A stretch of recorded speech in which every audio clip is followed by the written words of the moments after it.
Pemirsa, ini kabar duka dari pendakwa dan mantan Menteri Pemberdayaan Perempuan Tuti Alawiyah yang meninggal dunia pagi tadi. Mendiang Tuti Alawiyah mengembuskan nafas terakhirnya di usia 74 tahun setelah menjalani perawatan di Rumah Sakit MMC Jakarta.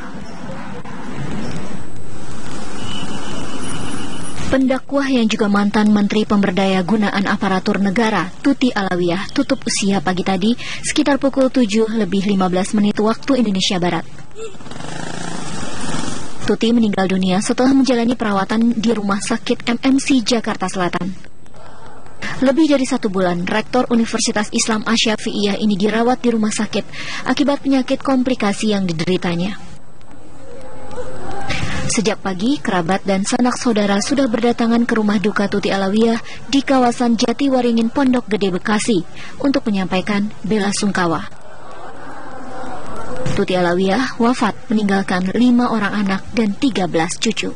Rencananya almarhum akan disemayamkan di pemakaman keluarga di pesantren Asy-Syafi'iyah Jatiwaringin sore nanti.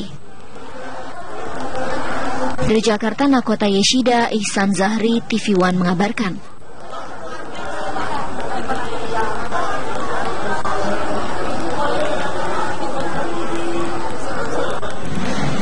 Baik, kita akan menuju ke rumah duka. Bagaimana informasi terkini di sana? Sudah ada Nakota Yeshida yang akan mengabarkan situasi terkini di sana. Nakota, silakan. Ya, baik Yuan, memang sekarang saya berada di rumah duka di kediaman almarhum Tuti Alawiyah di kawasan Jatiwaringin, Bekasi, Jawa Barat. Memang sejak dari pagi tadi sejumlah kerabat maupun teman-teman dari Ibu Tuti datang ke lokasi rumah duka untuk memberikan bela sungkawa. Tuti Alawiyah merupakan mantan Menteri Pemberdayaan Perempuan di era Kabinet Pembangunan 8 dan Kabinet Reformasi Pembangunan dari tahun 1998 hingga tahun 1999. Memang dari sejak tadi pagi, dari sejak pukul 9, sejumlah kerabat sudah mulai berdatangan di sini dan nampak tidak hanya kerabat dari teman politisi, namun juga murid-murid dari kampus Universitas Asy-Syafi'iyah yang merupakan di mana Tuti menjadi rektor di kampus tersebut datang untuk memberikan bela sungkawa di rumah duka. Dan untuk lebih lengkapnya saya akan berbincang dengan salah seorang kerabat dari Ibu Tuti, yakni Pak Nahrawi. Selamat siang Pak Nahrawi. Selamat siang, Assalamualaikum warahmatullahi wabarakatuh. Pak Nahrawi, sosok Ibu Tuti bagi Bapak Nahrawi itu seperti apa Pak?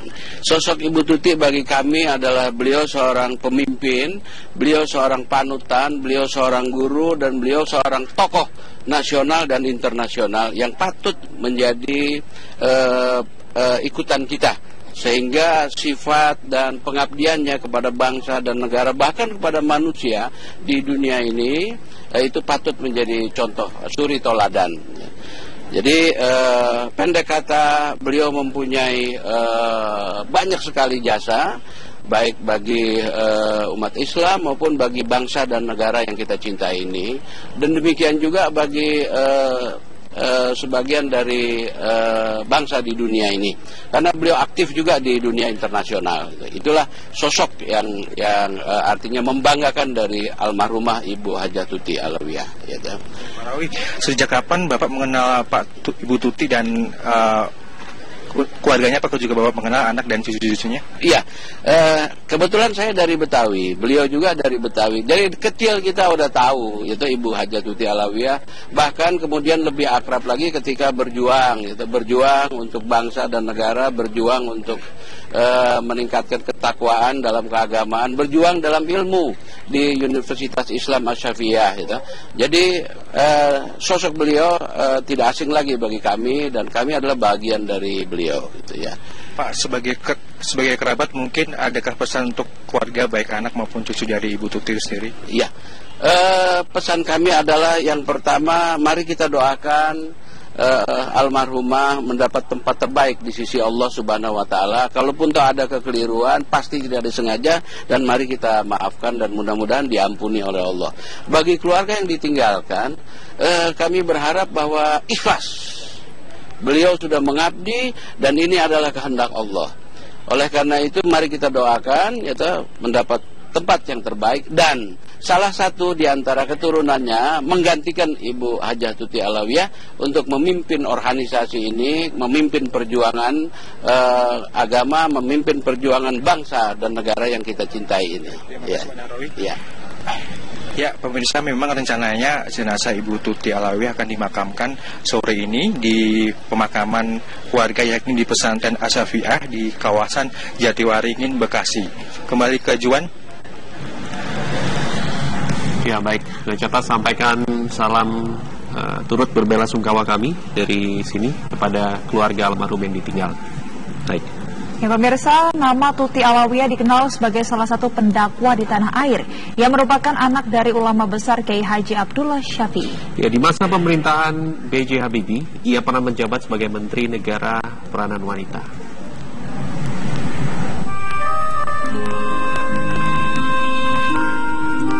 Nama Tuti Alawiyah begitu dekat dengan dunia dakwah. Sejak kecil, ia sudah terbiasa berdakwah menyebarkan agama Islam. Di bawah naungan Yayasan Perguruan Asyafi'iyah yang didirikan sang ayah, anak dari pasangan ulama besar Kiai Haji Abdullah Syafi'i dan Hajah Rogayah ini membangun pesantren putra-putri dan anak yatim.